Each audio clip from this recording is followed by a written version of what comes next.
Hello, runners.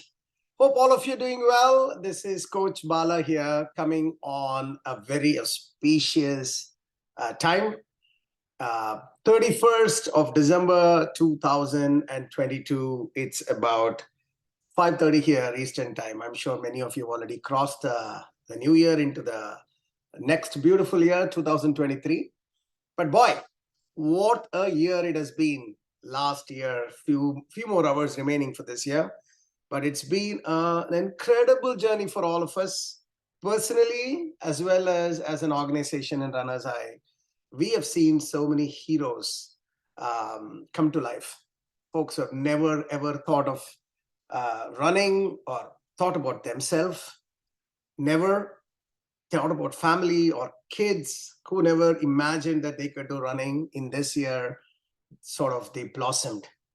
And folks are, healthier, hotter, and they're all thinking of bigger and larger things in life.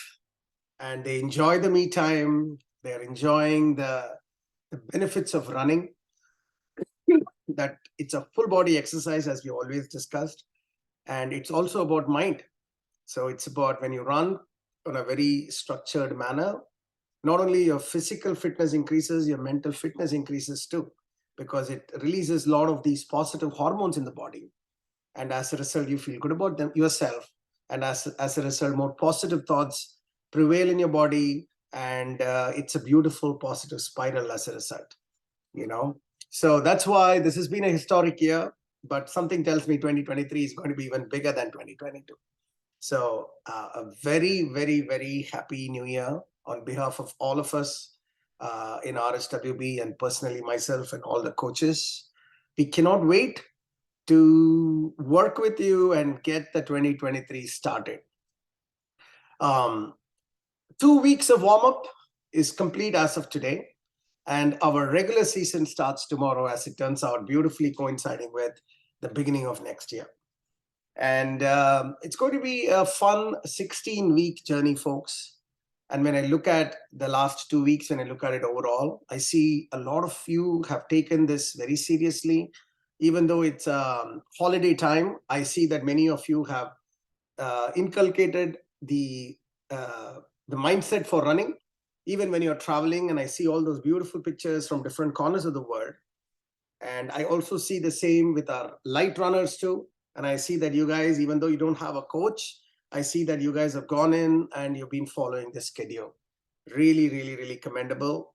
Very proud. And I'm very, very happy. It's very inspiring to all of us as well. So let's talk about the season. What can you expect going forward?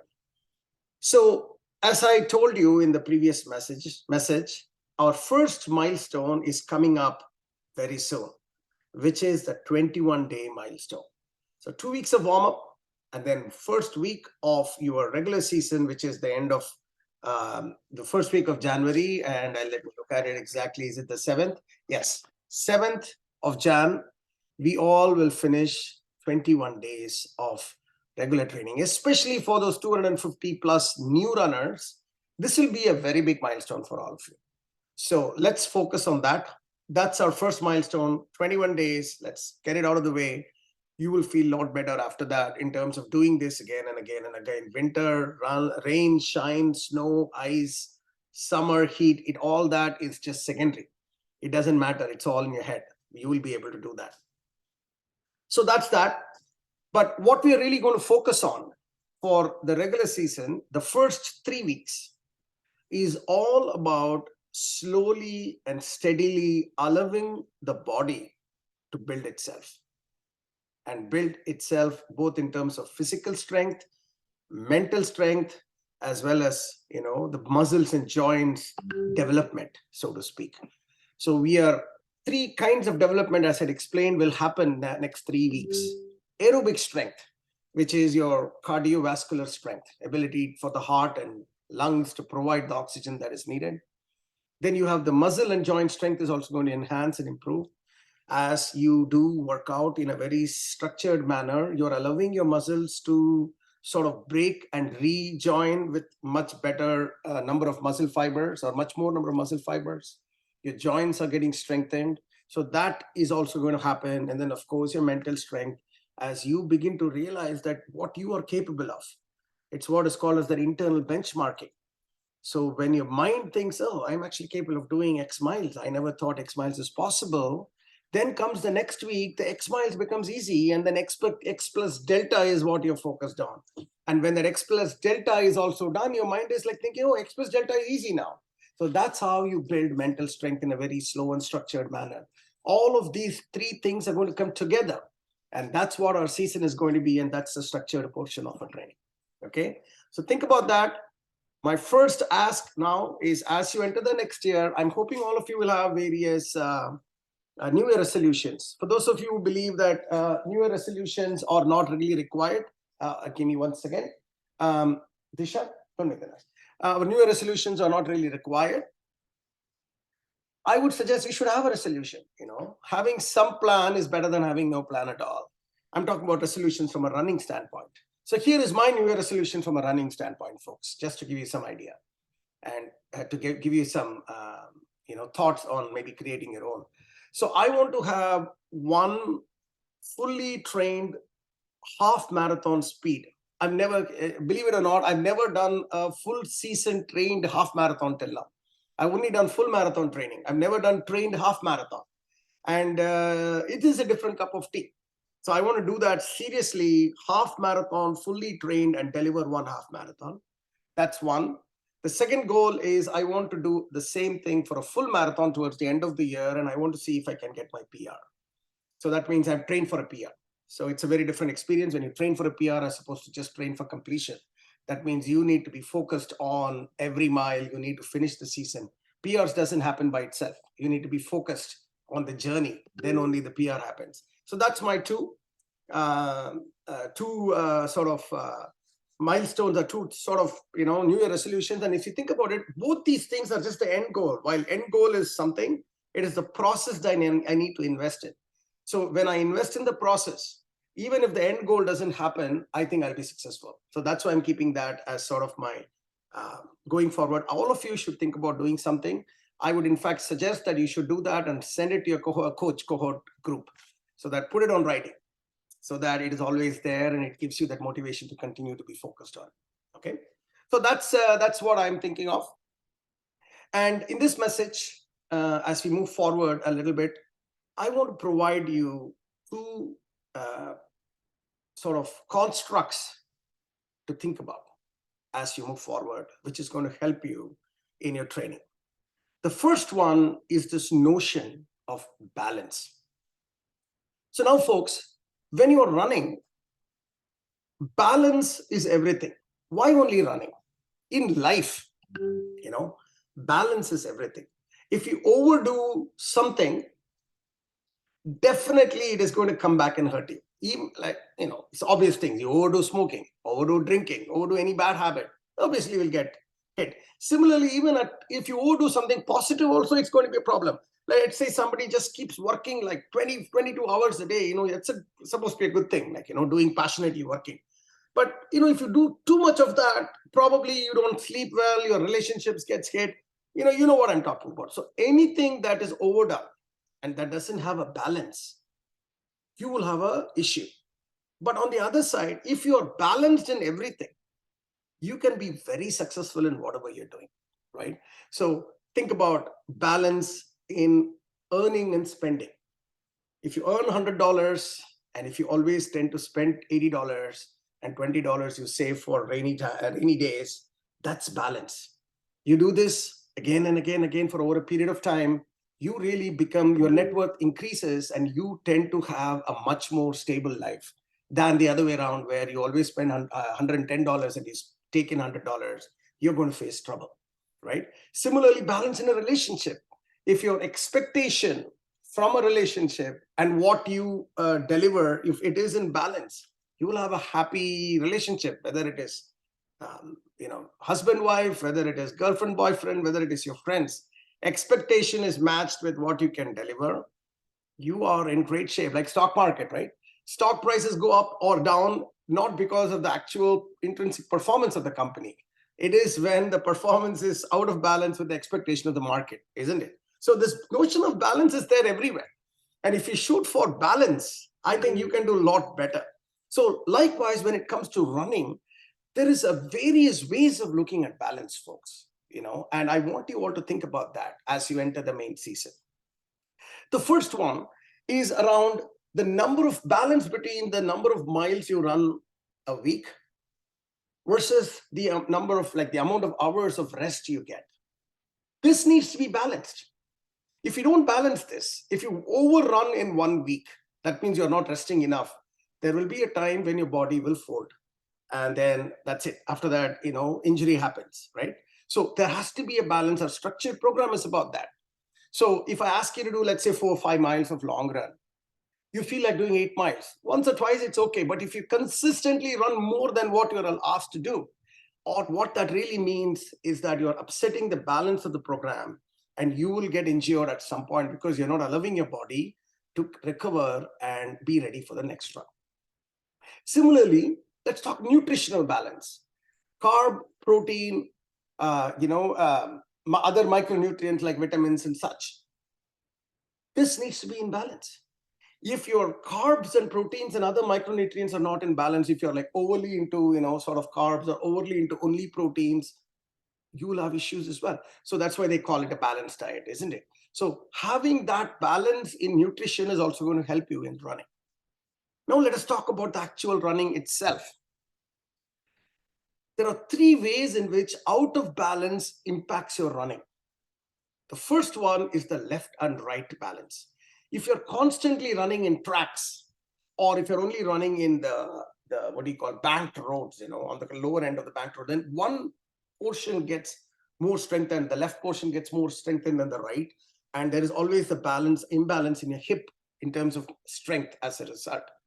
This is a very serious issue if you do only one type of issue. Even if you're not doing this track exercises, but having an imbalance, left-right imbalance in your hip is a problem. So in running, it causes more injury because more muscles get activated in one side and the other side doesn't get activated. So the muscles which gets activated takes more load than it is supposed to take. And as a result, injury and inconsistent running happens. So left-right balance is critical in running. Similarly, top, bottom, right?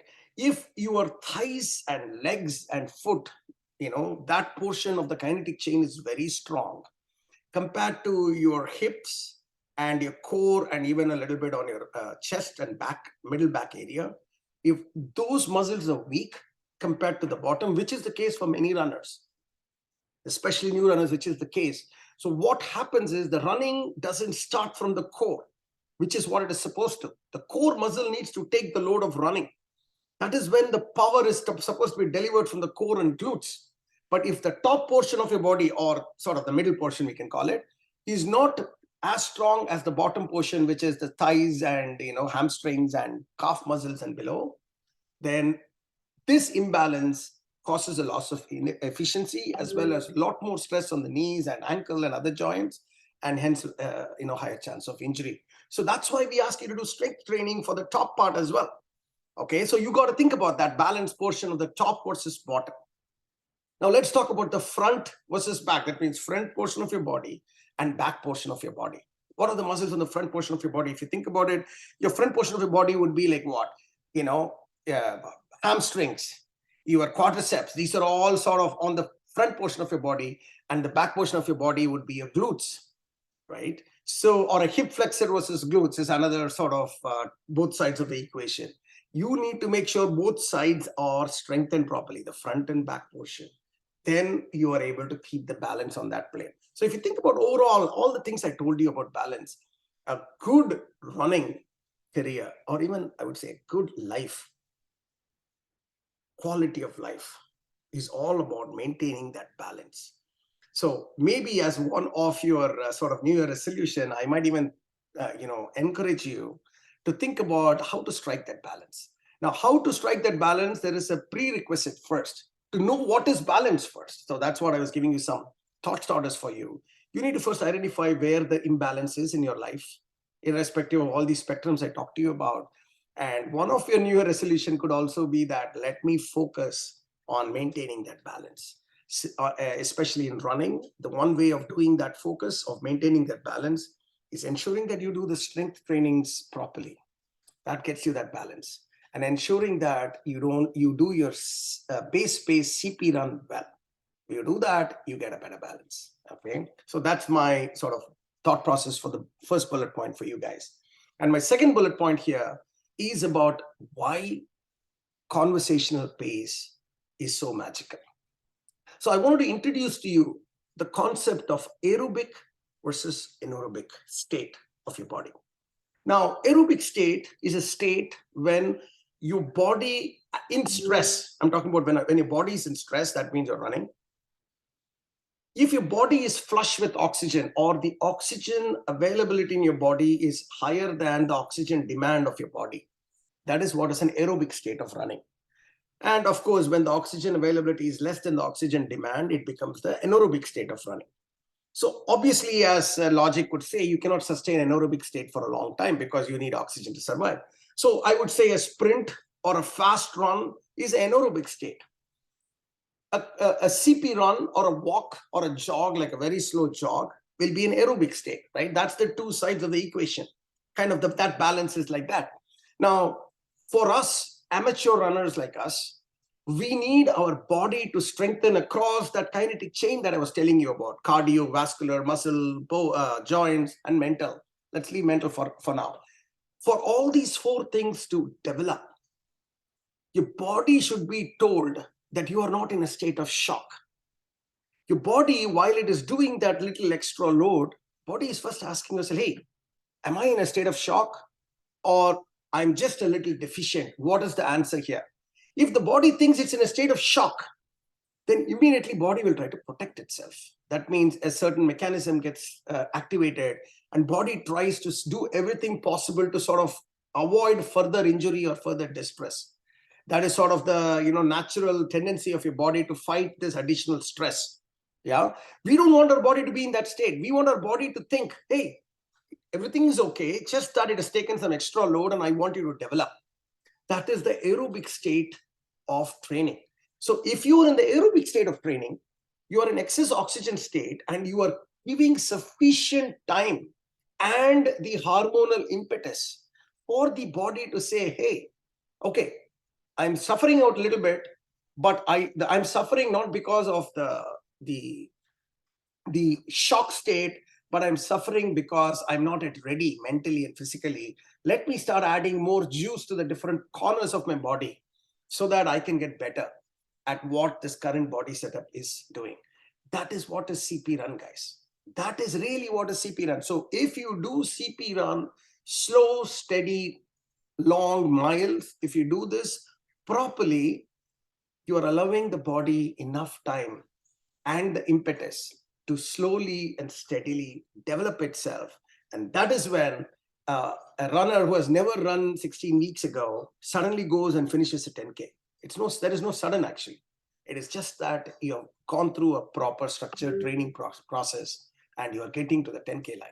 Okay, so that's the 2 points that I want to give you at the start of season 9, which is, let's shoot for balance and let us try to give body time and enough oxygen to sort of develop itself. Okay, you can do both of this by literally following the program to the T. That's the idea of this program. You just read the instructions and just follow to the T, you will be there. Okay, we have done this now for 1,000+ runners, so we're quite confident that across the spectrum, this program will help you get there. And of course, all of us are there to keep you motivated. Okay, so that's the message, guys, for today. Let's come together. Let's have a glorious 2023. For those of you who are not yet crossed the 2022 line, I'm sure there is going to be some party that you guys are going to have. Enjoy that party. Let's get to the 2023 with a beautiful, positive mind and state of mind. Let us build on ourselves, inspire others by what we are doing, and just have a happy life. That's my wish to all of you. Let's make this happen, guys. Let's all be fitter, run farther, and also run faster as a result. Take care, guys. Bye-bye.